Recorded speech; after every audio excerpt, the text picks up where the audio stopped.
Anarchism. There are no laws. You can do whatever you want. Unfortunately, so can everyone else. Your neighbor has claimed your backyard as his personal farming land, and you have no police to stop him. There's no government, but there are roaming militias, and one of them has set up their own currency made out of bottle caps. You try to order a pizza, but there's no delivery service because no one wants to work without a stable economy.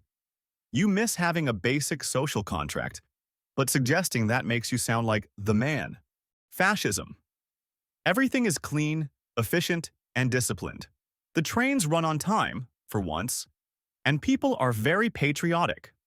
However, you live in constant fear of saying the wrong thing or associating with the wrong people. One day, your friend disappears because they were suspected of anti-government activities, and you have to pretend they never existed. The government micromanages everything, from what music you can listen to how much meat you can buy. It's a well-organized society, until you realize the only way to stay safe is to never stand out. Technocracy. A world ruled by experts sounds great, until you realize that everything is decided by data, and the numbers say you're economically inefficient. You apply for a mortgage, but the AI system rejects you because your risk score is 3.2% too high. Your neighbor gets free housing because they have a desirable skill set, and you're just hoping that whatever skill you have is still relevant in 5 years.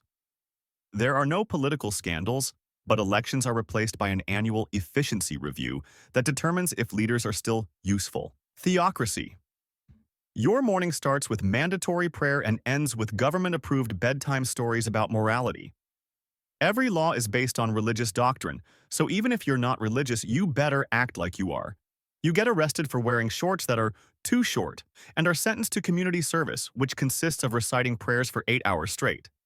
There's no crime because everyone is terrified of divine punishment. But also, every weekend is full of mandatory sermons, so you can't even enjoy a lazy Sunday. Minarchism. The government only does the absolute bare minimum, meaning you're pretty much on your own. Need an ambulance? Hope you have enough cash. Schools exist, but they're underfunded and somehow still have textbooks from 1975. If you get scammed, the government shrugs because free markets regulate themselves. The police exist, but they only show up if something really bad happens, like someone robbing a bank and setting it on fire at the same time. Mediocracy. The government is run by the most average, uninspired people. No corruption, no scandals, but also no ambition. The biggest issue in Parliament this month? Deciding whether sandwiches should be classified as open-faced food platforms. The national anthem was changed to something less controversial, so now it's just a generic beat with no words.